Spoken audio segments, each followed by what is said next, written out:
Lately I've been thinking about this life and how it brought me here. Staring at this man in the mirror, I see him often. He'll wipe my tears. Only if you knew what I was going through. Only if you walked it in my shoes. Certain things don't like to talk about. Welcome to the Message of Hope podcast, where the hope stands for hearing other people's experience. My name is Adam. My name is Mike, and today on the show we have a gentleman in the studio with us that ever since I met him, he's been on fire. He's on fire for his recovery. He's on fire for being of service to other addicts. And I got to hear a story earlier this week, so I'm excited that you're here, so I get to hear the rest of it. You know, I'm sure we won't hear all of it, but Joseph, welcome to the podcast. Yeah. Thank you. Thank you for coming. Thank you for having me. Cool, Yeah, man. absolutely honored. I met Joseph at a meeting, I don't know, like 7 months ago, something like that.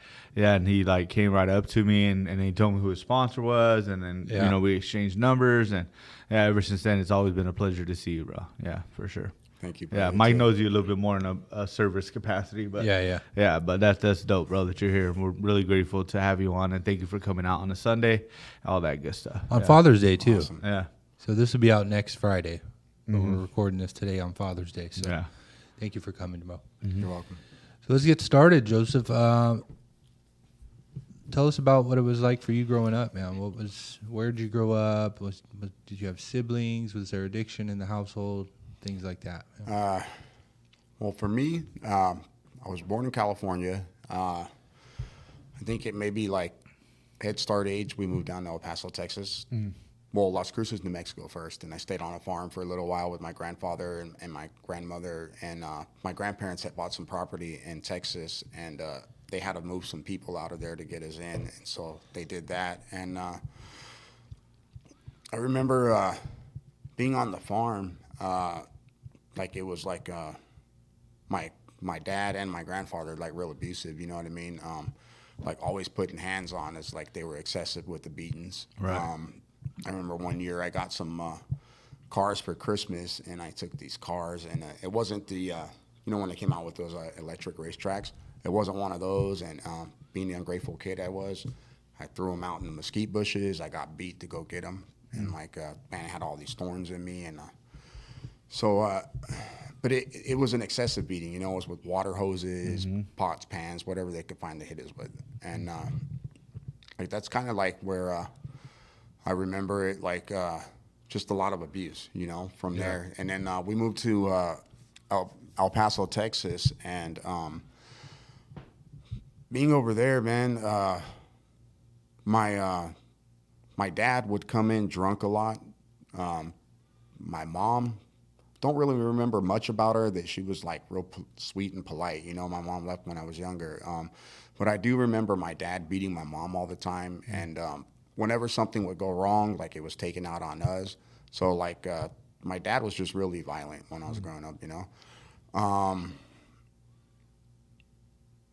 And I didn't really find out about drugs or any of that until maybe like 10 years old. I found a crack pipe in the Army barracks that were on our property, because my grandfather bought a whole bunch of property for back in the day, you know, and for cheap. And I found a crack pipe, and I didn't know what it was, but I go in and I show my dad, and he's like, well, where'd you find that at? And I'm like, in the big house. And he's like, let me get that. We'll take it down to the sheriff's department, and we'll get fingerprints.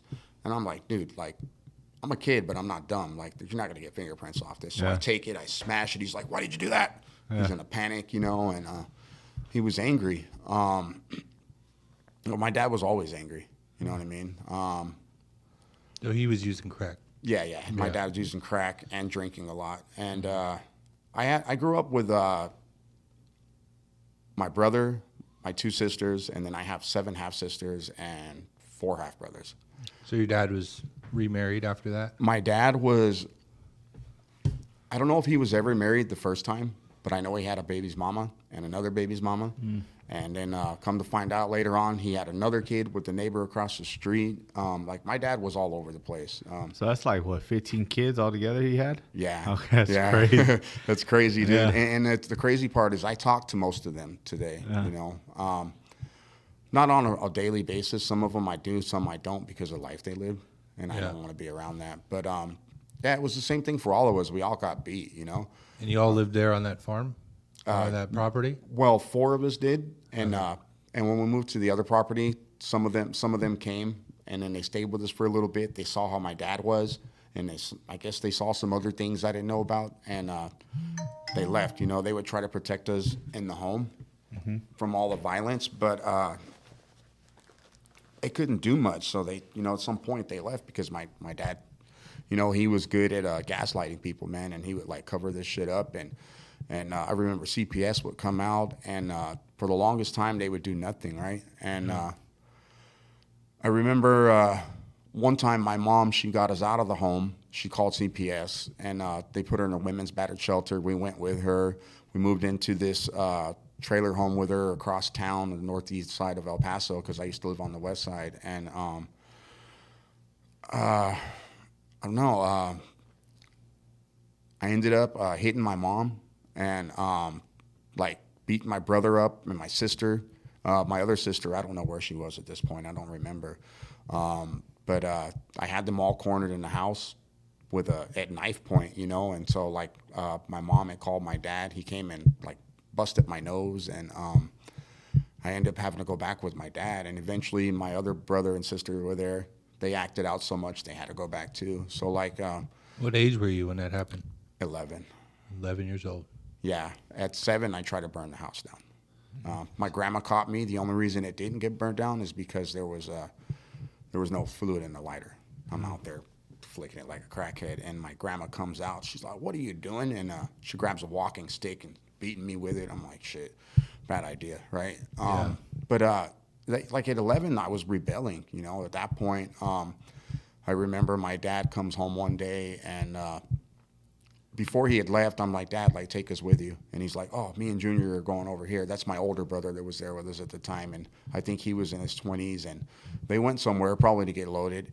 And we wanted to go. We never got taken anywhere as kids other than the racetrack so he could spend all the welfare money on gambling. My dad had a bad gambling problem. He'd pawn everything and spend all the bill money.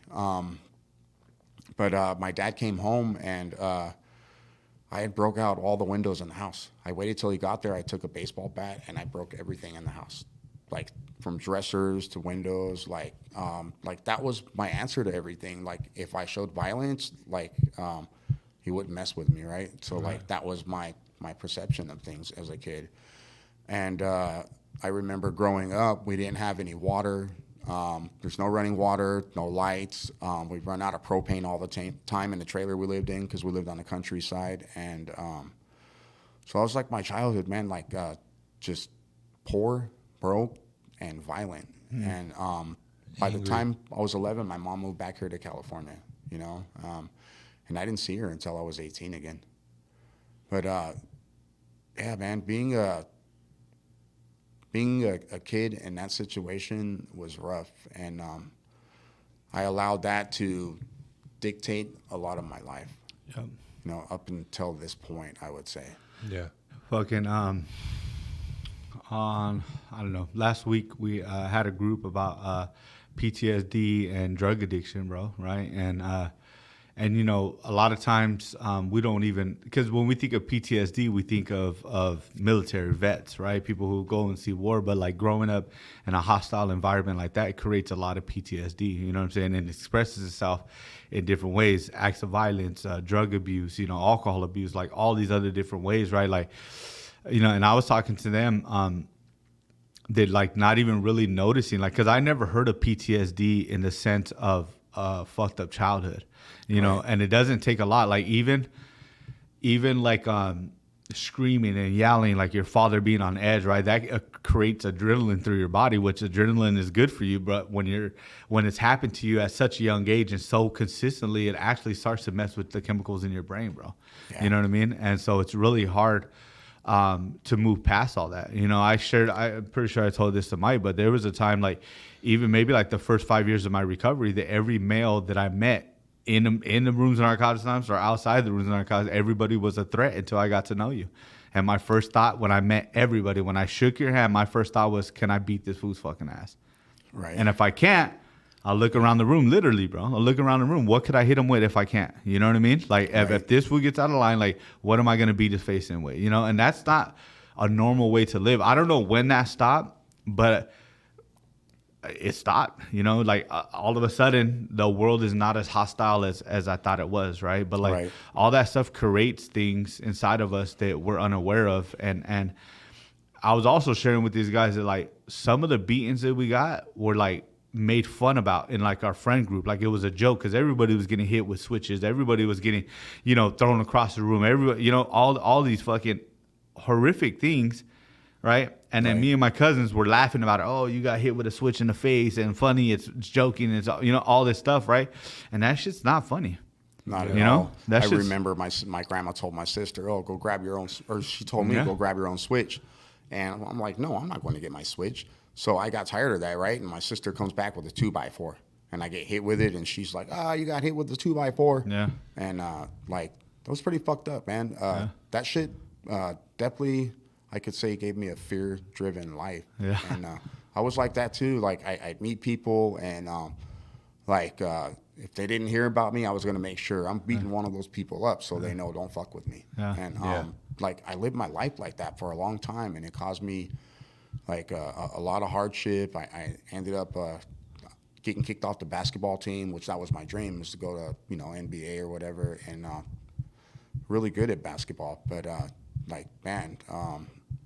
got kicked out of school my freshman year. I threw the principal's desk over and tried to stab my dad with scissors, and they're like, "Dude, like you're out of control. You can go to continuation school." I didn't got no basketball in continuation school. And at that point, I decided I was done with school. I got to figure out something else. Yeah. You know, so I grew up fast, Yeah. and I could see where that would cause PTSD. You know? Absolutely. There's PTSD too, but by things that we not only normalize, like you joking with your friends about who's getting hit with what, right? And we think it's just normal, but also like people not being around, like your mom not being in your life.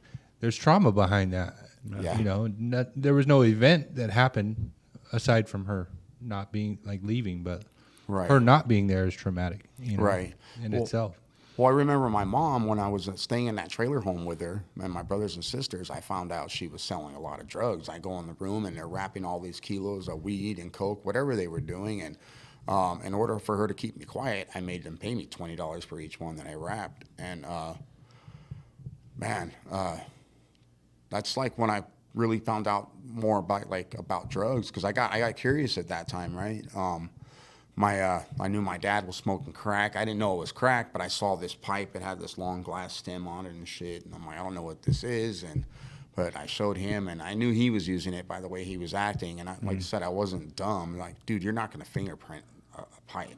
Yeah. And so like I took it and smashed it, and he was pissed. But I remember there was a period where my mom was dating this band player. He was Jamaican. His name was Bugsy, and I knew they would always smoke weed and drink. And at some point, my mom allowed us to drink. You know, we'd go to these adult clubs and listen to them play music. And so I started with drinking, and then at some point I tried weed. You know, the first weed I bought was oregano. I didn't know, Yeah. but it smelled the same, dude. But I didn't know what it was supposed to taste like, and I just knew that something wasn't right. You know, because I didn't feel any different.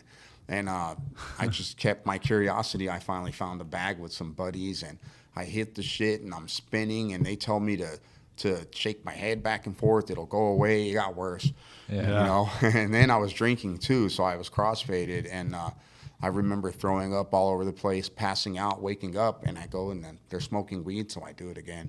Yeah. Like that was just me. Like I wasn't gonna stop until I succeeded at something, and I've kind of always been like that, even today, but. Like today, I'm not making those dumb choices. You know what I mean? Like I'm not just like putting my hand in the fire because it's hot. Yeah. Because where before, that's how I used to be. Right.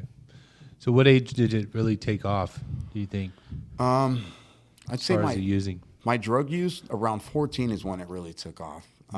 When it became daily? Yeah, I dibbled and dabbled 11 to like 13, drank some. But at 14, I got really drunk, and then I found out about those Yellow Jacket pills.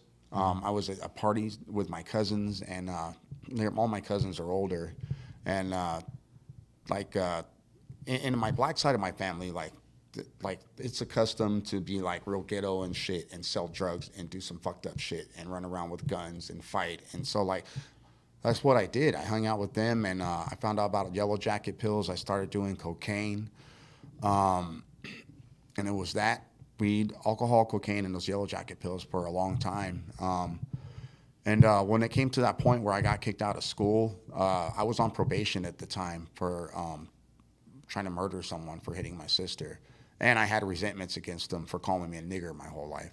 And, you know, and I told him, when I get older, dude, I'm going to fuck you up. And he gave me a reason. And I really didn't need a reason, but, you know, I just hit you for no reason, really. But, like, this dude was scared to death, and I didn't care, you know. I beat him up. I threw a rack of rims on him, got arrested, put on probation.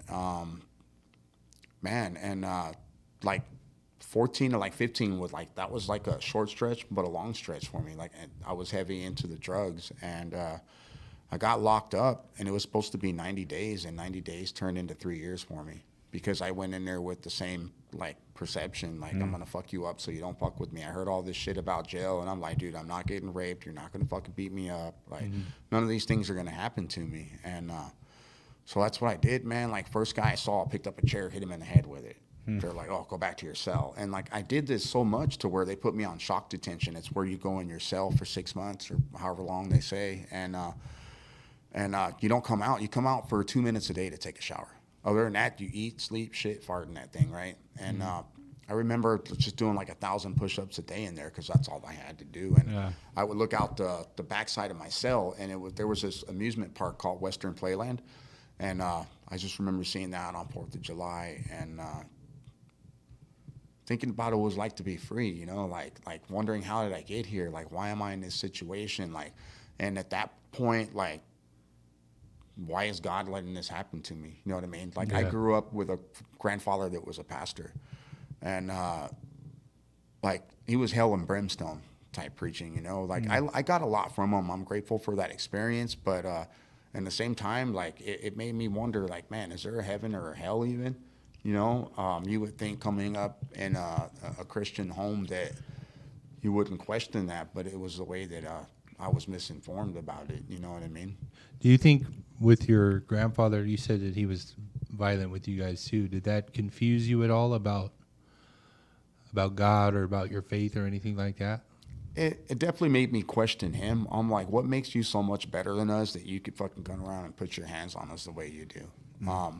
That wasn't the only time he had abused me. There was another time we had a pellet gun, and one of them pump ones, and we'd always shoot shit with it. And my sister and my brother got into it, and she was going to shoot him with it. So I jumped in front of it. I grabbed the end of that thing, and I swing her around, and she's flying, and my grandpa's driving up, and that's like his favorite, right? And so like, he comes up and slaps me, dude. And I remember my dad coming up, and they got into it, and so like, that was it. Like, I seen my grandpa hit my grandma once, you know, but she called him a lie, and he's like, call me another lie, Irene. And she's like, Reverend Joe A. Mask, tell the truth and stay in church. And so he starts beating her with this sandal. I thought that was kind of funny, you know, these old people, and he's hitting her. But his violence, I don't know. I think like a lot of my grandpa's violence, because, you know, he was like born back when they had all the depression and shit with black people, right? And so like, I knew his upbringing was different, right? And so like, I had a little more understanding of my grandpa than my dad. But one thing I could say about my grandparents, like, they always had a roof over our head. When things got bad, I remember by the time I was 11, I was homeless at some point, you know? And like, it was just house to house to house. I lived in Mesquite, New Mexico, Deming, New Mexico, Las Cruces, New Mexico, Chaparral, New Mexico, El Paso, Texas, Canutillo, Texas, like, just a lot of moving as a kid, right? And like, that carried on after I got out of lockup. I think I was almost 18, and I moved to Nevada.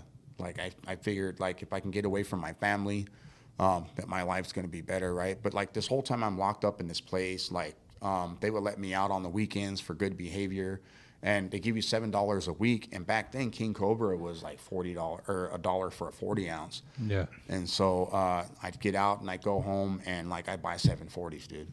And like, so like, even when I was locked up as a kid, like, I still found a way to get loaded. Yeah. you know. And there was a detention officer that would come in and he would give me these the skull dip or Copenhagen, and Yeah. you know. So like I always found a way, man. Like I was a master manipulator. Yeah. Right. And like, I could say that today. Like before, I didn't think there was a problem with it. I thought what I was doing was fucking normal. Yeah. Like, there's no problem with what I'm doing, man. Like people do this shit all the time. To me, that was normal, but I didn't know that people didn't do that all the time. Only the people I hung out with did that all the time, Yeah. right? And like, I think that's why, like, I could say today when I look at people and like they have this, they have that, or their lives are this way or that way, is I was looking at them like I was seeing myself. You know what I mean? Yeah. Like that's just what I surrounded myself with, Right. you know. And yeah, man, I blamed everybody else for the longest time, right? Yeah. But I know like today it was my fault, Yeah. you know. Like at some point I had a choice, right? I had a freedom of choice, and Yeah. I chose to do wrong, Yeah. you know. And even when I knew it was wrong at some point, I stayed that way. Yeah. Yeah. We can't blame our parents anymore for being adults while still getting loaded, bro.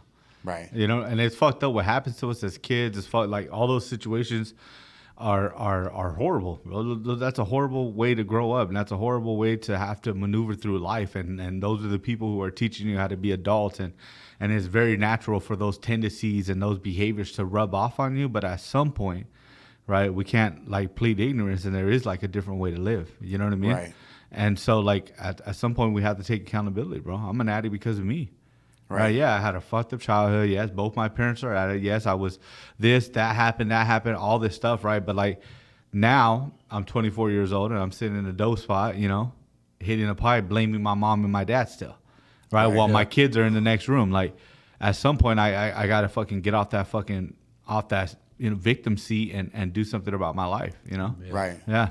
Right. Because no matter what we go through, there's always, and I'm sure that this isn't the first time that help was offered to you. No. You know, whether it was through church, whether it was through treatment, through therapy, through whatever it was, right? There's so many different kinds of helps. But I know for me, I've always shut the door on any kind of help. Well, you guys don't understand me. You don't know what I'm going through. You don't know what it's like, right? Right. And so, That or I don't have a problem. yeah, that or I don't have a problem. Yeah, you never lived the life I lived. Because it's normal. Yeah. Right? Because like even in high school, I thought to myself, well, everybody smokes weed, right? But the statistics show otherwise, right? Not everybody smokes weed, just everybody that I was hanging out with smoked weed. Right. Yeah. Everybody that I hung out was drinking, but that doesn't mean that the rest of the school was. I think it's only like 20% of kids in high school smoke weed. And in my head, Or have tried it. have tried it, yeah. But in my head, it's at least 80-90% of kids in the school that are smoking weed and drinking and partying the way I do. But that's not true. Right. It's Well, just the way I view things. Well, that's what I learned is an addict, like, you know, even yourselves, I imagine, like you surround yourself around that crowd, right? And so, like, that's all you see because you're living in your own fucking fantasy world. Yeah. And, yeah, man, like, that's what I surrounded myself with was, like, if you couldn't fight, we probably couldn't hang out because I was going to fuck you up, right? You know, and I had my crew of people, and we were the fucking school bullies, and don't fuck with us or we're going to fuck you up. And, like, and I surrounded myself the same way with other addicts like that. And, one of the things that really turned me on was drug dealing. When I saw my mom do that at 11, dude, like, I'm like, man, like, there's no more school, any of that. I'm going to be a fucking dope dealer and be successful at it, right? Yeah. I was successful until I wasn't. Yeah. You know, I never got busted selling drugs. I've been busted with drugs, and I've sold a lot of fucking drugs. And, like, I could look at my life today and say it's by the grace of God and His mercy that I'm not somewhere worse. Yeah. Like, I could have ended up dead or in prison the rest of my life. Yeah. Yeah. You know? The chances were greater of that than what you have now. Yeah. You know what I mean? Yeah. Yeah, it's crazy. Yeah. Yeah. Yeah. Yeah. Yeah. So Completely insane. you moved to Nevada all by yourself? Or did you go with family? That was the plan. I think I had my aunt or somebody bought me a ticket in my family. Yeah. And because my aunt had moved out there and my little sister. And I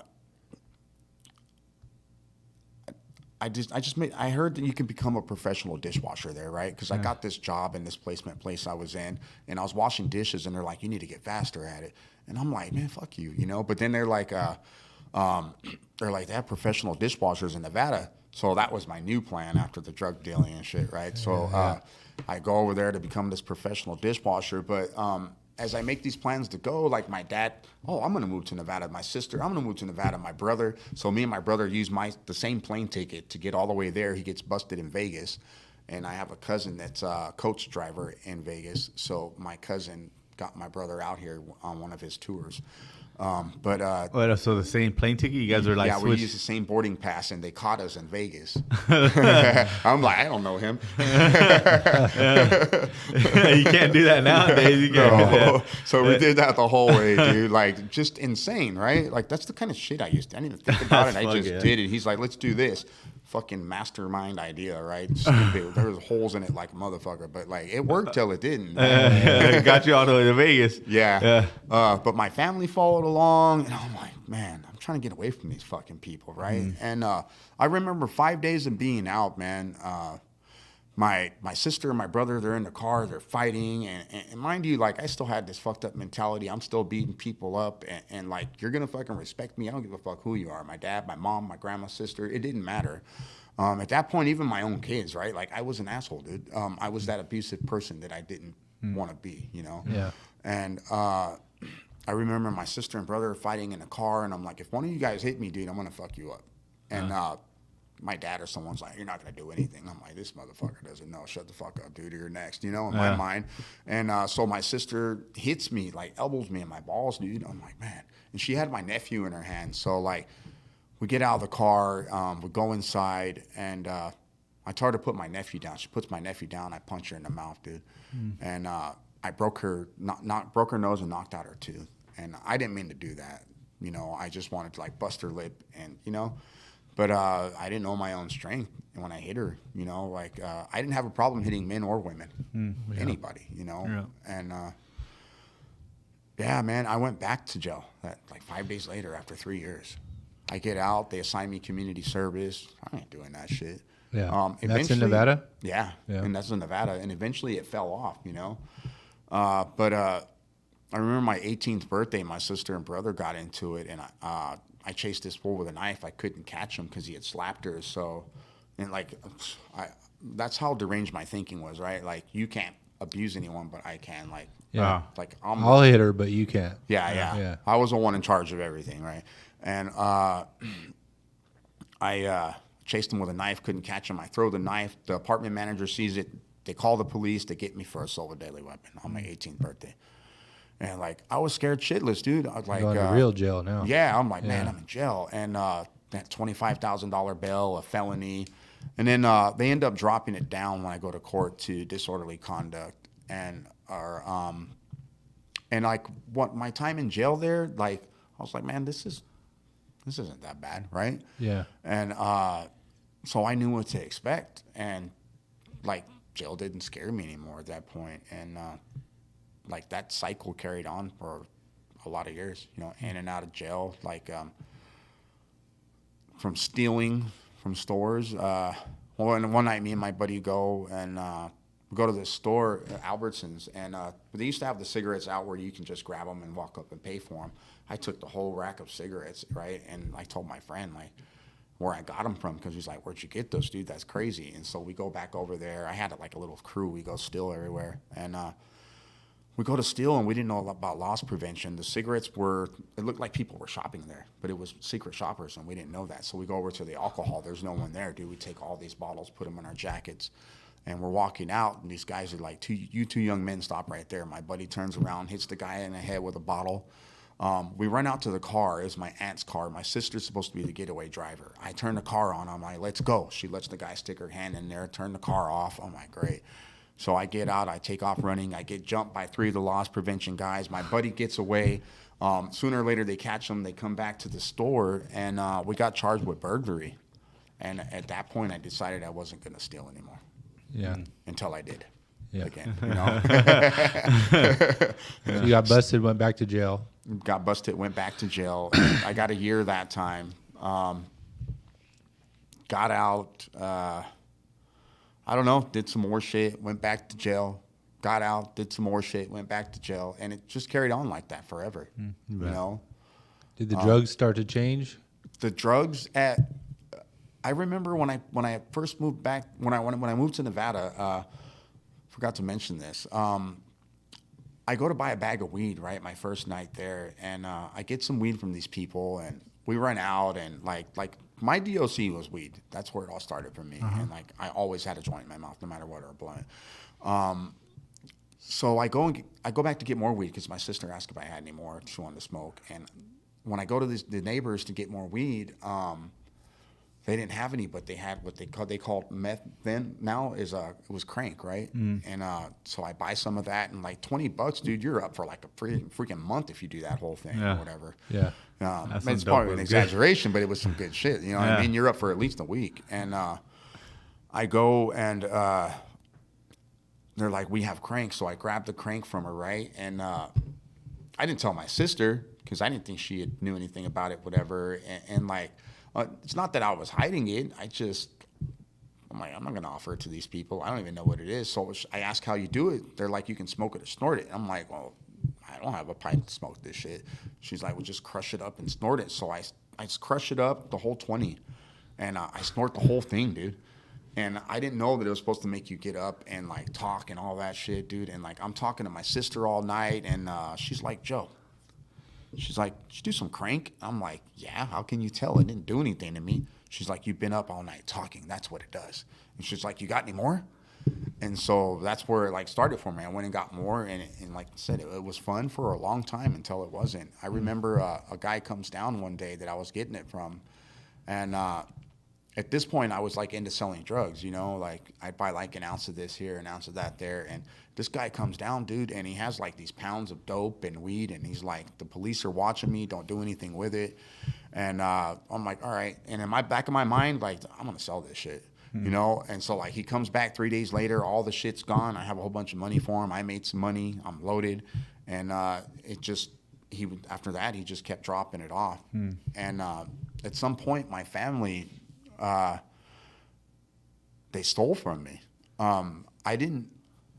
I started losing my mind, you know, and I would forget shit. And I remember I lost a quarter pound of weed and like a whole pound of dope. And I thought I lost it anyways, right? But my aunt took a quarter pound of weed. My dad stole the whole pound of dope. And so and there was $1,800 in an envelope I had stashed in the closet, and they found that and took that too. So like, now I owe this guy all this money, and they're threatening my life because like they were from Mexico, you know. So I imagine Mexican mafia or whatever.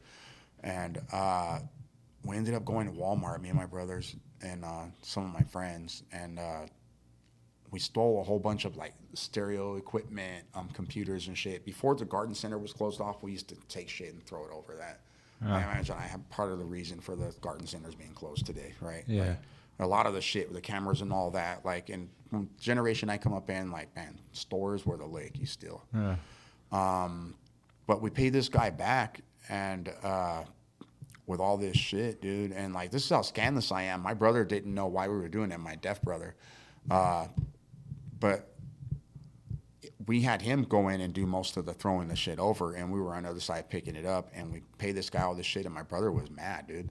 Because like he put in all this work and didn't get none. Yeah, and we stole it from him, pretty much. Yeah. But like today, he knows why I did it, you know. But still, it's like that's how fucked up I was. I was so self-centered, dude. Fuck my brother, fuck everybody, right? Like, it was everybody's fault, man. You know, and it was all about me. I was a dick, dude. You know. Yeah, like, we all were. Yeah, like bad. Yeah, selfish and self-centered, bro. Yeah. And we talked about this on, you know, Kimmy. Yeah. Yeah. So we talked about this on Kimmy's. Like it's really cool to hear like such a like a rough bring up and a violent person like you, and then like who you are today, you would never guess that. You know what I mean? I think that's like one of the biggest compliments like recovery, like we could get for recovery. Right. Like you used to do that. This is how you used to be. Like you were scandalous like that. You were dirty like that. You were violent like that. You were a bum like that. And like, yeah, I was. And well, you don't fucking look like it at all, dude. Or you don't act like it, or you don't seem like it. And I think that's like the beautiful part about recovery, bros. We get to like reinvent ourselves and become completely different people, because that's not who I see today. I don't see a scandalous, dirty person today. I see someone that I would invite to the cookout to my house, bro. And You know, the restroom's right there. You know what I'm saying? The kitchen's right there. Grab you something to drink. You know what I mean? Right. Like, yeah, for us, dude. Like, and so I think that's like, it's cool, bro, to hear that. And like, because obviously I don't know you that well, you know. I thought I knew Kimmy, but I didn't know her well at all, dude. Yeah, I didn't know Kimmy at all. We'll couldn't find out. I've heard some crazy shit out of people. Yeah. And like you said, it's nice to get that compliment from people, but sometimes like I don't know how to take it. Mm-hmm. Yeah. I'm like, man, I'm not a good dude. Yeah. You have no fucking idea, you know? At some point, though, you hear it enough times, you're like, Yo, they can't all be believe it. lying, Yeah. bro. Yeah. Well, my sponsor says, just say thank you. Yeah. Because like I remember somebody told me a long time ago, you don't know how to take a compliment. I'm like, yes, I do, but I don't. Yeah. Like, you would think that people would be like, yeah, thank you. But like, I have a hard time with that, even today still. And I've been working on that, like just to say thank you. Yeah. For that, you know? It's a core belief system we have about ourselves. That's why when somebody says something negative, we will automatically believe that over somebody saying something positive because our core belief system and that Or one negative and 100 things positive. And we'll look all for- we focus on is the Yeah. negative. It's just our core belief system of how we truly feel about ourselves. But that's the more work we do, the more that shit goes away. I mean, this fool knows I have a hard time accepting help from others. I have a hard time doing a lot of stuff. But Yeah. like Mike said, over time, people start. That's why there's that saying, right? We're gonna love you until you learn how to love yourself, right? And I think people get that confused where like we fall in love with ourselves, but it's just really knowing who we are, bro. Yeah. Right. And what we bring to the table and Respecting everything. ourselves. Yeah, and Self-acceptance. and people will start saying stuff, and one day you're gonna be like, yeah, that is me. Yeah. Yeah, imposter syndrome. Yeah. Yeah. Right. You know, like I get like that sometimes too. I'm like, man, people are gonna find out who I really am, and I'm not gonna be accepted. It hasn't been like that for the last few years, maybe, but Right. like I still struggle with imposter syndrome once in a while. You know, where people say nice things about me, and I'm like, who the fuck are they talking about? They ain't talking about me. You know what I'm saying? Right. Like I'm still in my head, like still that dirty addict who doesn't know how to control his temper and doesn't know how to raise kids. You know what I'm saying? But like Yeah. at some point, we start to believe it and understand that is who we are, bro. You know? Right. Yeah. Most definitely. And I'm grateful for who I am today, man. Yeah. I never thought that I would become the person I'm becoming. Yeah. Like my mom, I remember a few months out of treatment, she's like, you know, Joe, like I can see that you're turning over your cares and your addiction to God, like you're surrendering. Like, and like she's like, I feel like I can trust you again. Yeah. Feel like, you know, that was like, for me, it's like, all right, you don't trust me, but you feel like, right? Yeah. So like, I was able to discern the two. And man, it's a freaking, I'll say Narcotics Anonymous is an awesome program. I heard about it years ago, right? Like you were saying earlier, like we were talking and how I've been offered help and everything. And I had like, I've been put in some treatment centers, whatever, but I wasn't ready to quit. And I didn't plan on quitting. Like I found ways to get loaded in between drug tests and all that shit in me these too. treatment centers. You know what I mean? And if I got caught, oh well, I got caught, and I'd go on the run till they catch me, you know, or whatever the deal was. But yeah, like I did like I think maybe 3 court-ordered treatment centers. I completed 2. One of them only because it was 30 days and you could blow smoke up their ass. Salvation Army, that shit did not work out. My first time Salvation Army, I was in Nevada. Probation put me in there, and I got caught with a whole bunch of drugs. And thank God they couldn't pin it on me, or I'd be in prison in life right now.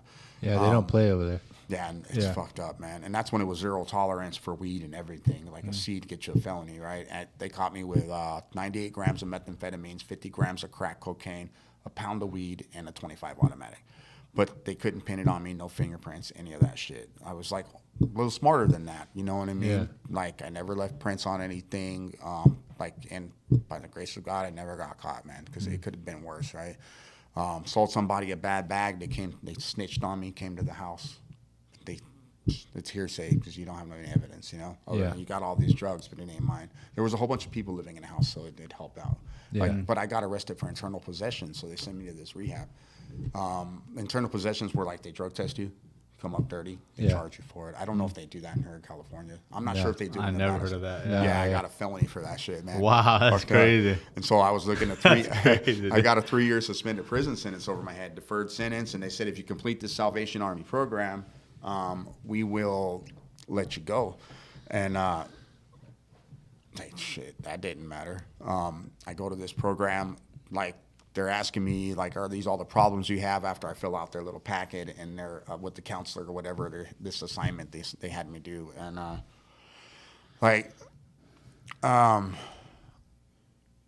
don't know, I wasn't ready to talk about any of my shit then, you know? Yeah. I'm like, fuck you, dude. You don't know what I'm going through. You can't help me, you know? Yeah. And, Well, you went in So- with one objective to just get out and Yeah. get them off your back, too. So I answered back on the paper. I was like, yes, stupid. Turned it back in. He called my probation officer, got arrested.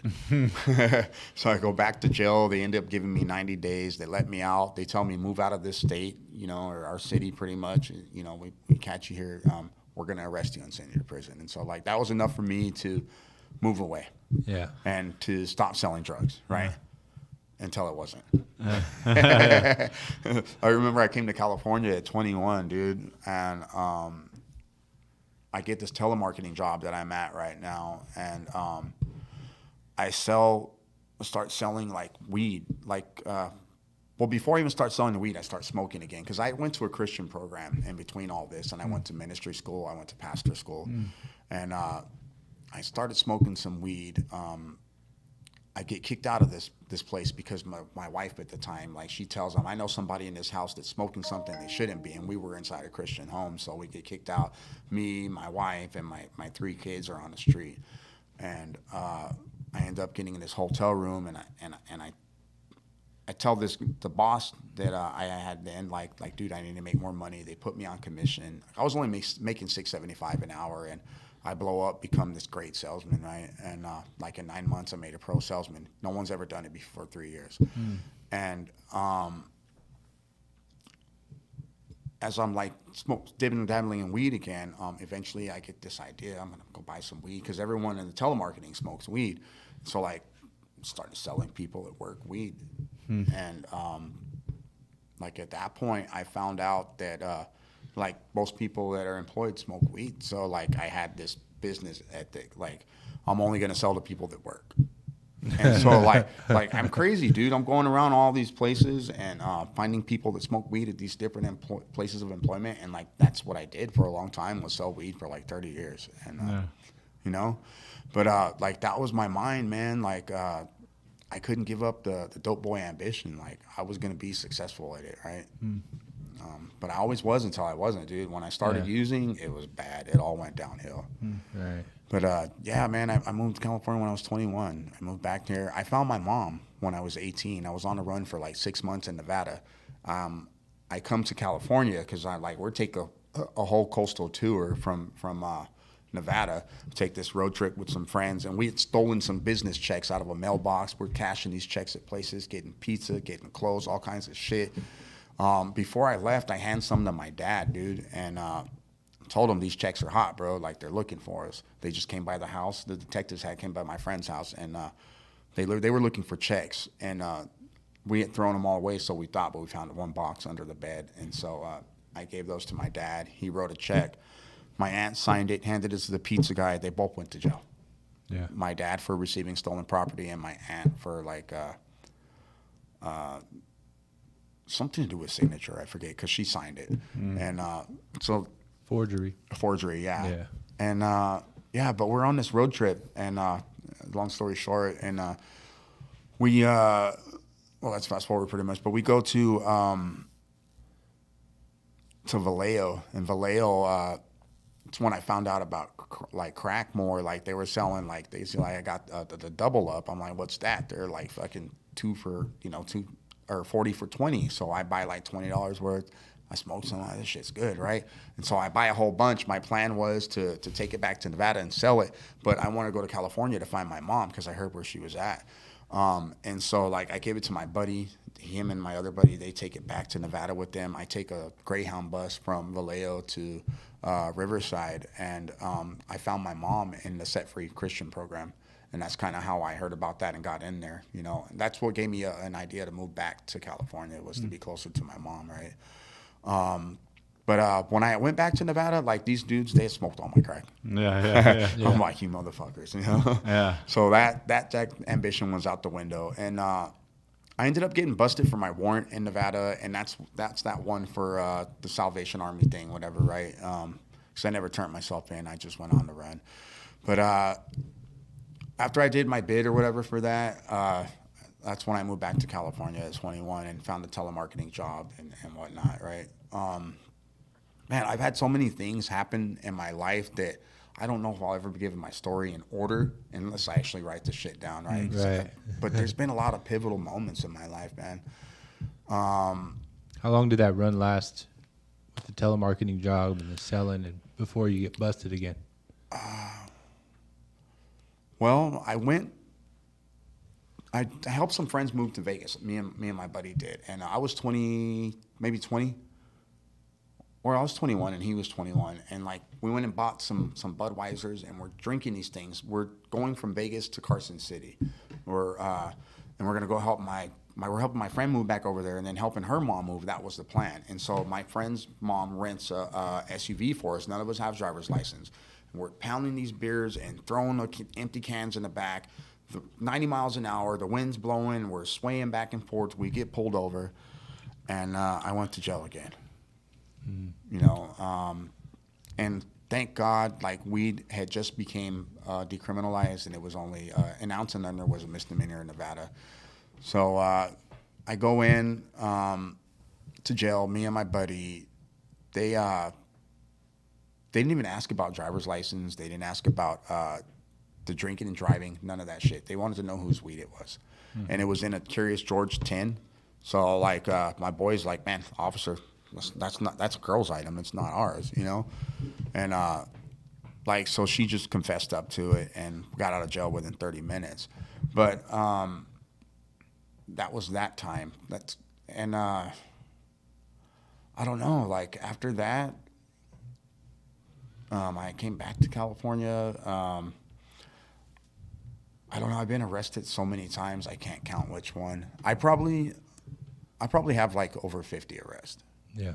You know, but I've been busted for a lot of different things. Domestic violence. I got 4 DUIs, drug charges, gun charges.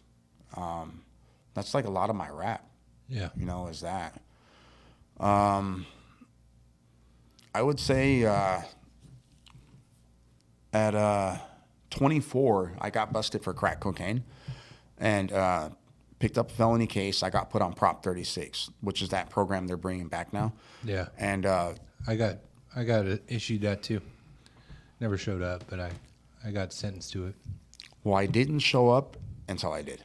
It's weird. Like I always had these moments in my life, right? Like I did a whole bunch of violations, and then they threatened me with the prison, and I just never wanted to go to prison. And so I go into this inpatient program, MFI, Woodcrest, and I complete it, and I stay clean long enough to get off probation. And I went right back to it, right? And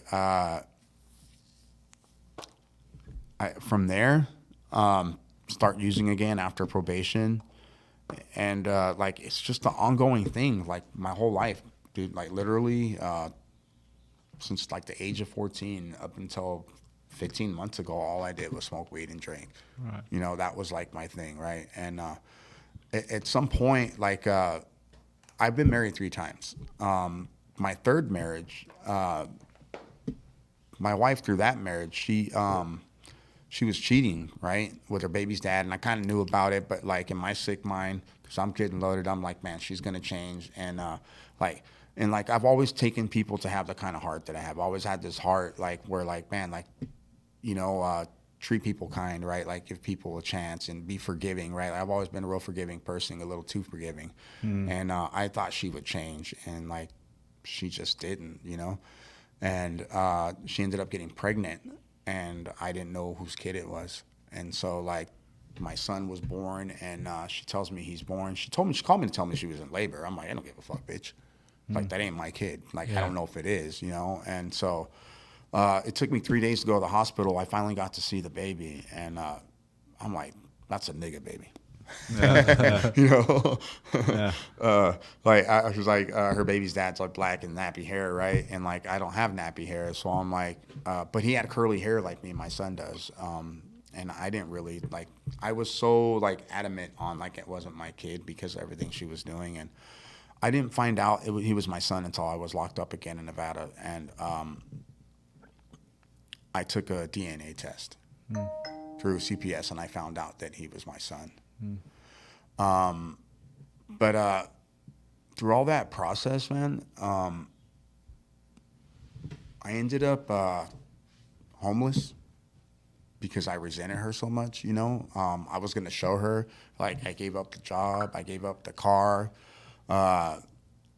Man, I gave up everything, like the home. Like, I had a good, I was making like $6,000 a month working at Denny's, dude. Yeah. And I went and bought a new car, had a big screen TV, like everything, like, you know. And I look at that, and like my pattern was always like, if I get married, like this is what God wants, right? Like, but it wasn't. It wasn't what He wanted for me, right? It was what I wanted for myself, Right. you know. But like I've given up things multiple times in my life, like. Man, like I said, I can't remember all the times I've been to jail, and like, yeah, dude, like the last run was it for me. I ended up under a bridge in the snow in Reno, Nevada, and like that shit was fucked up. That was your last run? Yeah, that was my last run in Reno, Nevada. I knew at that point that I had to get away from where I was at first thing, so I left Nevada, came back to California, and I'd still use some, but it got to a point where I was in my friend's room and I was hopeless. And I'm like, dude, like I can't do this anymore. I wasn't even getting high anymore at this point. Yeah. So I went to MFI Woodcrest. That's the only place that I ever didn't use. And so I go there, and I find out they have family services and like anger management, parenting classes, like all this different shit. And like I was so desperate to figure out what was wrong with me. And I go into this place, and I do all they have to offer. Yeah. And like I started hearing things like nothing changes. If you want something different, you got to do something different. And like I really couldn't put that into perspective at that time. I'm like, and then they're telling you that you can't have the life that you had, and you can't do what you used to do. And I'm like, what the fuck am I supposed to do, right? Yeah. I didn't know what to do at that point. And I was able at some point to put that stuff into perspective, and I had this reservation. I was going to get out and smoke weed and drink, and like at some point, like I heard that if you have reservations, you got to let those go. And I was able to eventually like make a decision, a commitment to just staying clean, right? Like I heard that you couldn't, you wouldn't be able to use anymore, and you had to do this the rest of your life. Like that was hard for me to accept, let alone be able to like be okay with. So I'm like, man, I've always had weed and alcohol. What am I gonna do? You know? And yeah, man, my life is so much different today. Like I go through this program, I become head of house, and I didn't know I wasn't supposed to be telling on people. Like I said, be honest. Hey, motherfucker, I'm telling your ass. Right? But I didn't know the level of honesty they were talking about. Like, I got that put into perspective for me that you could be saving somebody's life by doing that. You know, and I didn't look at it like that when I was in treatment, but that's the truth. Yeah, that's what I was told, and that's kind of why I would tell people, I'm like, you're not going to die on my dime, dude. If you want to throw your life away, it's not going to be on my dime while I'm head of house, you know? And I took it seriously, probably a little too seriously. I was kind of Nazi, you know what I mean? But I didn't know any different. But the staff would always tell me I'm doing a great job. There was one point where I got into it with this guy, and I'm like, dude, you don't know me like that. I'm going to fuck you up. And I was like, say anything else to me. And like I backed him down in this corner, and I really had to think about like, man, like, am I doing anything different? And like I'm being that same person that I don't want to be anymore. And so I went and I told on myself, and they allowed me to keep the head of household position, and I graduated head of household, which like I was grateful for that, because I was like, man, I want to graduate head of household, and like I had some kind of vision at this point, like I want to go out and like help change the world, right? Really what it teaches you how to be an example, you know? Yeah, when I was at head of house, I was not a great example at all, dude. I was actually having dudes fucking run down to the smoke shop to buy spice and all that shit. The whole house was smoke. Covered for him. Yeah. I was not That's a good. crazy. I was not a good head of house, dude. And insulting people, all kinds of stuff, dude. Right. Yeah, trying to get this one dude, calling him the one word that I knew that he didn't like, saying it to his face, hoping he would punch me so I could whoop his fucking ass. Like it was just bad, dude. Yeah, I was not That's a good head of house. crazy, dude. Yeah. That wasn't that treatment wasn't the last, like, this recovery. That was obviously, when I was unsure about everything, and I kind of had that same perspective, bro. Well, okay, I'll give up methamphetamine, but I'm not gonna stop smoking weed. Like that's what normal people do. I'm not gonna stop drinking. Like everybody drinks, Yeah, right? you can buy that shit on the corner, Yeah. at the corner store, and it's okay, right? You met your sponsor while you were in treatment, right? Yeah, so I'm like in, they do the H&I panel, Hospitals Institution, that you guys know about. And like, this kid comes in one day, Jordan Scott, and like, he's all fired up and he's talking and yada, yada, yada. And the first time I saw him, I was, this motherfucker's full of himself. Get the fuck out of here, fool. You know what I'm saying? Yeah. Like, and he keeps coming back, right? And like, I'm listening to him. I'm like, man, he can't be lying about this shit every fucking time. At some point, I started believing him. Yeah. And and then like he says, if you want some of what we got, come get some. And all I remember him saying is like, I got the dream car, I got the job, I got this. I'm like, I want whatever this fool has. Like, I know I ain't gonna be able to go take his car. And he's saying he's giving away freely what he has. But like, I took it as a challenge, and I'm like, man, I'm like, dude, what's your number? He's like, I can't get my number out. And I got kind of like bummed out. And he's like, but you can find me at a meeting and you get my number then. And I think I had asked him to sponsor me, and he said he couldn't do that either. And like, I'm like, man, this fool's a fucking joke. But I was like, I'm going to go find him in one of these meetings and find out what the fuck's going on. Like, I was determined at that point to find out, because like, I always wanted to fuck around and find out my whole life, right? Yeah. Like, that was when I wanted to deal drugs, I fucked around and I found out, and it was the same thing with anything in my life. And so like, I find him at this meeting, and I asked him to be my sponsor, dude. And like, he had this look like he didn't want to sponsor me, and then he says, call me for 30 days. And I'm like, fuck, dude. Call this motherfucker. What am I going to call him for 30 days and talk to him about, dude? He doesn't know anything about drugs, in my mind, right? I didn't know what I was going to talk to him about, but I justified it in my own head. I'm like, if this guy's going to be making life decisions for me, then maybe I need to get to know who he is. And him get to know you. Yeah. Yeah. And I didn't know what a real relationship looked like at that point, right? Because all my relationships were based off of drugs, or what I can get out of you or what you can get out of me. Right. My whole life. And so like, I called this guy, and he doesn't answer most of the time because he's at work. And so I'm like, is it all right if I just text you when you don't answer? He's like, yeah, you can send me a text. So I did that, because like, I felt like, all right, I made this commitment to this dude, but like, you got to hold up your end, reply back to me, bro.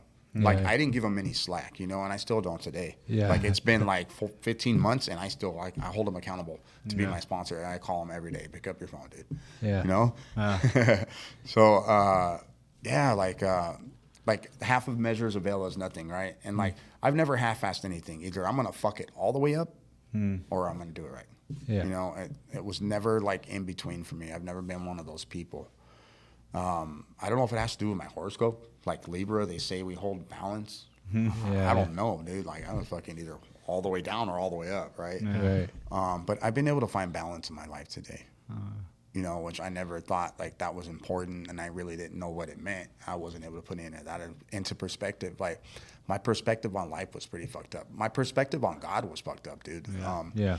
Like, I always believed in him. When I was 24, I found God in jail, man. I did that sinner's prayer. Yeah. And I was like, I wasn't going to do it at all. I'm like, man, fuck that prayer, fuck this, fuck that. But a buddy's like, come to church with me. So I rolled with my buddy just to hang out and get outside the cell block. And I'm like, I ain't doing that sinner's prayer, though. And then, like, they say something that I never heard before. The guy says, he's like, I'm sure you've heard this prayer before. You've done it before. Maybe you heard it wrong, or maybe you just didn't do it right. And when he said that, I'm like, well, maybe I didn't. What is he talking about? He's like, you have to do it with your whole heart. Yeah. And so at that point, like, I decided I believe in God. You know, because there was a point in my life where I didn't believe in heaven or hell. Like, none of it was real. Like, how can a loving God allow my life to be this way, right? Like, I blamed God for a long time. Me too. And I remember before coming to the rooms, man, like I remember my counselor in treatment says, or the therapist, he says, well, you can do this, but you can't do that. He's like, your relationship with God is distorted and you're halfway connected, you know? And so that helped me to put my relationship with God into perspective. Yeah. You know, and find balance in that. And I found out that I didn't really have a problem with God. I had a problem with what he wanted me to do, doing the right thing. Yeah. Because at some point I knew what was wrong, but I continued to do wrong. Like, I didn't want to do what was right, you know, because I was so used to doing what was wrong, and I was comfortable with that. And I wasn't comfortable with doing something different, like doing the right thing. What if it doesn't work out, you know?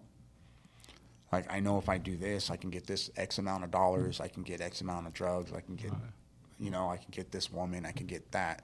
But, like, being in recovery, dude, like, all that stuff isn't important.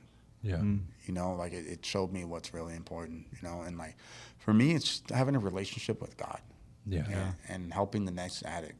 Yeah. But not only that, I've been able to carry that out into my daily affairs and help people outside of the rooms. Yeah. You know, like, my boss confided in me enough to cry. And, like, that was kind of crazy. I'm like, man, this fool's fucking crying. You know? Because I'm not really one to cry. I mean, I do sometimes, you know, don't get me wrong. I don't have a problem with crying. I never have. Like, people say, men don't cry. Fuck, we don't, dude. Like, you know, everybody fucking cries. You tell me you haven't cried, you're a liar, dude. I probably cry too much, but yeah. But yeah, so it was weird, like, seeing them cry, you know, my fucking punk. You know, that's my alter ego fucking thinking. But no, it was I didn't know what to do. I just sat there and listened to him, you know. Yeah. And I found myself talking some recovery with him.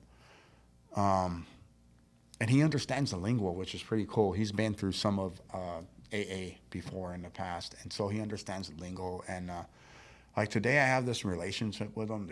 It's great. Like, I live with my boss today, Oh, okay. which is pretty cool. That was my next question. What's life like for you now, Mo? Today, it's a lot different, man. Today, you know, I'm of service in a lot of different ways. Like, today, I live a full life, man. Like, God has filled up my cup, and it's overflowing. Like, it talks about, like, I'm a Christian, so I believe in what the Bible says. And I found that a lot of the Narcotics Anonymous program, pretty much it comes out of the Word of God. If you're familiar with the Bible, then it makes this program that much easier. Yeah.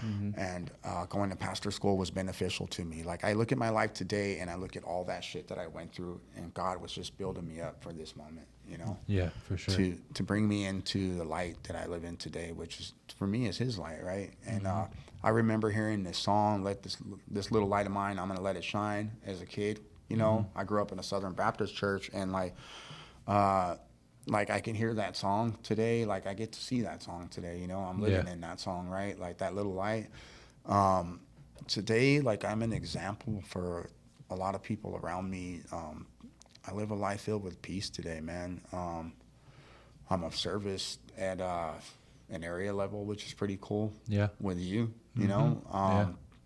And, like, it's nothing dramatic or whatever, but it's just the point of being there, right? I'm taking time out of my life to help somebody else. For sure. And like, I get to do H&I panels. Like, I love fucking doing H&I panels, man. Like, for me, like, that's my fucking, like, my fire. Like, That made share all the meetings. difference for you. That got the ball rolling for you to get involved in program after you got out of treatment this time. Right. And it really, like, by it doing that for me, it showed me the benefit of H&I. Of course, it helps me stay on track, but ultimately, I get to go in there and share my experience, strength, and hope with somebody just like myself, right? Yeah. So, like, I've been in those seats, so I know exactly how it is to be in those seats. And but not so much just to be in the treatment side of it, but to be fucking hopeless, right? Yeah. To know what it looks like to be hopeless, to know what it looks like for my life to be unmanageable, and to know what it feels like to be in that pain, right? Like pain is inevitable, but suffering It doesn't have to be, have to be a part of my story. So like today I learned to live with that pain, and I use that as fuel for the fire, man. Like I welcome change. And like at first I was like kind of scared to do that, right? I'm like, man, I'm asking God to fuck some shit up for me. Yeah. Right? But today I welcome change in my life, man. I have a couple sponsees now. Hell yeah. What's that like, dude? That's pretty fucking awesome. Yeah. Like I'm learning a lot dealing with these sponsees. I had a session with my sponsee yesterday. We went over chapter 7, relapse and recovery and relapse. And man, like after reading it again, like that shit was way more in depth. And and I got to like, it reminded me of what it was like to be him writing my first summary. And like I listened to his was way better than mine. I was like, man, mine was shit. This fool fucking shitted on me, right? So it was so much different, man. And it just reminds me of what it's like to be in that position, right? Get you fired up more. Yeah, definitely. Like it keeps me more accountable. Yep. I definitely have a lot of shit on my plate today, and I'm not complaining about it, but I'm okay with that, right? Like this is what I've been asking God for my whole life. He's like, all right, dude, here you go. Yeah. And like he handed it to me all at once. Like they say sometimes quickly, sometimes slowly. And for me, like this shit has happened fast. Yeah. Right. God always puts stuff like that into perspective for me. Always. Like on Wednesday, my car's fucking up again, dude. They tell me it's gonna be like a $5,000 thing, bro. So of course my first thought is the world's against me, the universe is against me, right? I talked to my girl, and then she's like, you know, you have such a beautiful life, right? And blah, blah, blah. And then Friday we have a meeting. Not blah, blah, blah, because it helped me out a lot. You know what I'm saying? Yeah. A lot, dude. Like, I was surprised, like, because at first I didn't want to hear what she had to say. But by the time I went to work, like, I was back in gratitude. I felt okay, right? And then Friday, we had somebody who was supposed to come out and lead, didn't. So I had somebody else lead, and she made it a Just for a Day meeting. Just for a Day was talking about, like, Cadillac problems, right? And then that night I stayed up late, and I seen a picture of when I was visiting my kids at the DCFS office, right? And like all those feelings came back of like being scared to kiss them or hug them because there's like a lady in the room like doing notes and like not really feeling like a father and all those negative emotions that come with that. And then it's like, for me, like God just puts things into perspective for me. Like, bro, 12 years ago, right? You were like sleeping on your aunt's couch. No car, taking a bus downtown San Bernardino just to visit with your kids for 2 hours, you know? Right. And then now, like, my life is just completely different. You know what I mean? And so, like, the worries and the stress are different. We still have worries and we still have stress, but, like, the same hurt and the same pain that I was going through is not what I'm going through today, you know? Right. Like that pain's a different kind of pain. Yeah. When we change the way we look at things, the things we look at change. And like, you know, it really does, dude. You posted that earlier this week. Yeah, I love that, I sent that to somebody too. I heard that from this counselor, and that shit stuck with me. Another thing that really helped me out through this thing was a man plans his work and works his plans. So like for me, like as part of the Bible where it says like how God speaks on like the glory of man is to run around and, you know, tell his plans to everybody, right? And what does God do? He conceals his shit, right? Yeah. And so, like, that told me that when he said that, like, I was able to put it into perspective. Like, dude, I don't have to tell anybody anything. I'm just gonna go do what I do, right? Like to be that example, right? And like, I got plans, I got goals, I got ambitions, I got dreams, but I kind of like I don't talk about it. I just do it, right? I got some long-term goals, but I know the only way I'm going to hit those long-term goals today is by hitting like little goals along the way, right? Like, and to become that person that God wants me to be. Like at the end of the day, like if I'm rich, that's great. If I'm not, that's great. Like I'm rich either way in spirit, right? And I'm finally doing what God wants me to do. And that's serve his purpose. Like my pastor always tells me, God has bigger plans for you than you see. And I do believe that, man. Like my whole family's in ministry, and that's awesome, dude. So that's like my life. Like my life is dedicated to God first and foremost, you know. And after that is my recovery. But they're kind of like they're in a balance. They're in a balance. You know what I mean? Yeah. Because if not for recovery, I would not understand what the fuck the Bible was talking about till today. You know. So recovery helped me to put that into some perspective. I probably need to get back into reading it more. But dude, I don't know. I feel okay with where I'm at right now. Like, man, I can never know too much either, though, right? Yeah. Because I forget half the shit I ever learn, in a sense. Because I just find myself living it, you know. Yeah. But I just feel like there's some things that God has for me to share today, and other things that He doesn't. Yeah. You know, and that helps to keep my ego in check. I feel like, you know, when I look at it, like it helps to keep my ego in check. Yeah, dude, like it's not about me today. You know, it's my whole life. It's been about me. Yeah. So now today I get to have this life, and it's for me, but it's for God, right? But He allows me like the peace and the mercy and the grace to live the life that I want to again. So like they say, like we get to live two lives, right? I lived the life that I wanted to, and now I get to live the life that I want to. Yeah. You know what I mean? Yeah, I feel like my relationship with God it wouldn't be what it is without recovery, staying clean long enough. Because, like, I've always had a relationship with God, but I feel like it just gets deeper and deeper. Now I'm going to church. Now I'm doing, reading the Bible way more than I've ever did my whole life, except when I was high, because when I was high, I wanted to read Revelation. You know what I'm saying? I was the guru. Yeah. I wanted to find out what the end of the world looked like. I'm running around loaded, preaching to everybody, the kingdom is at hand. Yeah, but for reals. But yeah, like all that stuff, I feel like it's transforming in my life and manifesting itself in church and all that stuff. Like I feel like even like, so I started going to church with my fiance, and I'm like, okay, well I'm gonna go to support her. And now when I wake up, I'm like, man, I can't wait to get to church. I can't wait. Like I actually enjoy going. Like me and the pastor, we have like a relationship now because we're doing like premarital counseling. So like knowing him, and like today, like all the way up until this point, we always like shook hands. Today we hugged. I was like, oh, that fool hugged. We were like best friends now. That's awesome. Yeah. So it's like it's cool, bro. And yeah, man, it's just cool. Like the relationship that I have with God is just deepening, and like I want a deeper relationship, and like even my perspective, because I used to hear people share in meetings like if I got what I deserved, I'd be in jail or prison. I used to think to myself, like, that don't make sense to me, bro. Like if I got, like, God wants me to be happy, but the truth is, like, when we look, like what you talked about, bro, all the drug sales, like all the violent acts, like all that stuff, like if I got what I deserved, bro, I'd be in prison for a very, very long time. Maybe not life, but a very, very long time. Maybe life too, right? Because there's some people I hurt pretty bad, If you got what man says you deserve. Right. Yeah. But, God Be shows up us Schitt's mercy. Creek. And He shows us grace. And the life I have today is all through mercy and grace. Right. All through mercy and grace. And of course, there's us too, right?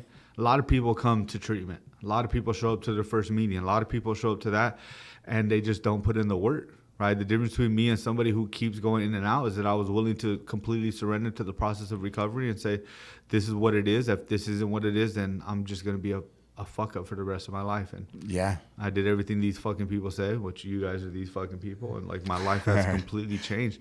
And it's not as much work as I thought. It was so daunting, like 12 steps. Service, meeting God, like it's way more work to live that other life, man. It is. Like, It is. yeah, It's exhausting. I could say that it's time consuming. Well, at least for me, where I want to go with recovery, and what the vision God's given me for my life, like it's a lot of fucking work in a sense, but it was so much more work for me to do all the other shit that I was doing, man. Like to beat people up, man, that's exhausting. Yeah. You know what I mean? To spend all those hours in jail, years, days. Like, I've been to prison once. And when I was in prison, that was a really good experience for me. I was the minister in there. Oh, wow. And so every night I gave an hour Bible sermon. And I started a gang member testimony night. We had a choir, which, man, that was fucking humbling because that shit sucked. Yeah. Yeah. They're all, you're the fearless leader, sing with us. I'm like, fuck no. They're like, you're going to sing with us. What else am I going to do? So I sing with these guys, dude. And That's cool, dude. yeah, that was humbling. But people would come to me for advice. And I could say this, like, everything I did in my addiction wasn't bad, right? Like, there's some things that I had before I came into the rooms that were good, right?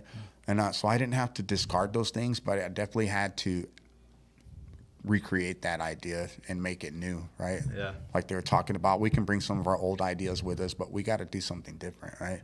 Yeah. So it can't stay the same exact belief, man. So like my belief about God had to change. I remember the therapist told me, he's like, dude, he's like, you're gonna have to change everything, even your beliefs. I'm like, the fuck? You can't change God, dude. You know? That's what I was thinking. That's the way I looked at it, literally, black and white. And I could see today, like how he was saying, like I had to change everything, like because I was like my thinking was distorted, dude. Like this is a living program, a mind altering program, like a thinking program, right? Like we got to change everything, and like I just couldn't. I didn't know how I was going to do that. I couldn't fathom that. And like today I look at it and like Adam was saying, it's really not hard. It's simple. And it's not so much physical work. It's a mental task. Yeah. And sometimes it's physical when you go to this meeting, that meeting, you show up here, you show up there.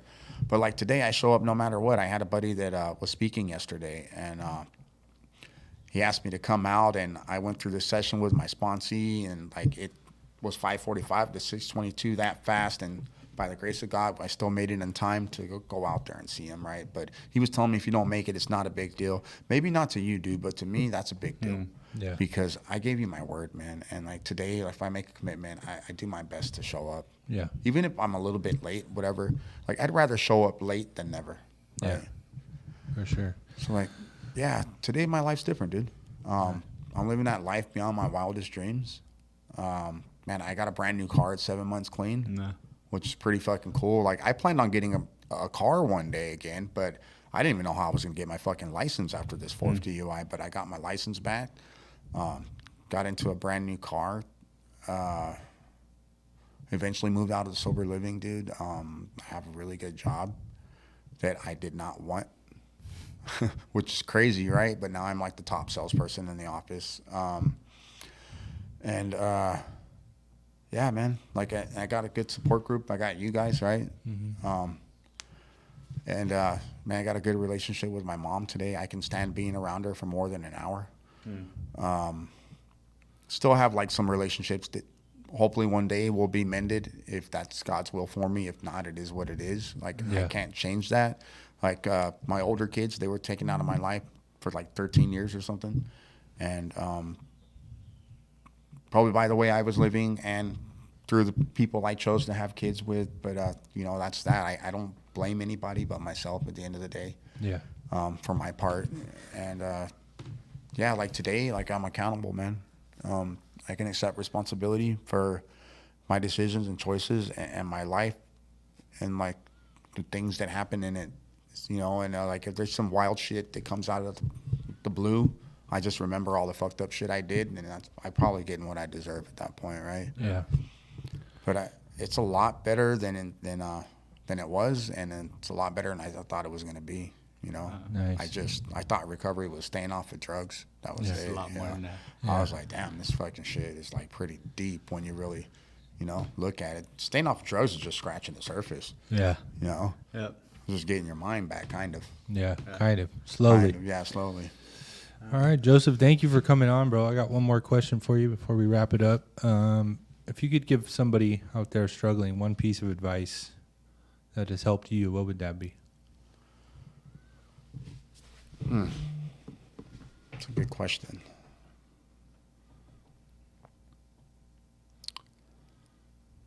Say stay committed to a better way of life.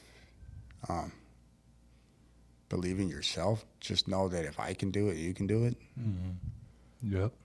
Because my life was fucked up, man. And I never thought I would make it this far, let alone be alive. Yeah. So I would say if I can do it, you can do it. Like that's like one of the most profound things I've heard. Yeah. And, Especially after hearing your story. Yeah. Yeah. yeah, and I've seen a lot of people like with worse stories than mine, and I'm like, the dudes have businesses, they have these big homes, like, and that's not what we're after, at the end of the day. But like their life is like beyond my wildest dreams in a sense, right? And like I would have never guessed that about those people. Yeah. All right. Thank you, Joe. Joseph. You're welcome. All right, so everybody who's listening, please subscribe. Follow us on all social media platforms. You go to follow us on The Message is Hope podcast _ between each word. That is TikTok and Instagram. And share Joseph's story with anybody who you feel needs to hear it. Struggle with addiction All right, in the see you past. next How week. does it feel to be able to give hope to others who are still struggling now? You know, it's such an honor to be able to hear other people's experiences of life, to see how when faced with the very thing that was sent to destroy you, kill you, and take you out forever didn't, but rather you have been given a second chance to give hope and be a light for those who are still in the dark. So don't be afraid to share your message to the world. You never know whose life you might be saving.